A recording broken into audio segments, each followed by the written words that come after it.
Hey everyone, in this quick tutorial, I'll show you step by step how to make Instagram account private. Let's get started. First, open the Instagram app on your iPhone.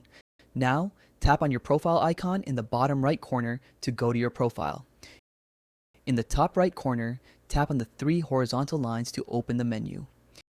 In the menu now, look for the account privacy option and tap on it. Here, you'll see a toggle switch next to private account. Tap on the toggle switch to turn it on.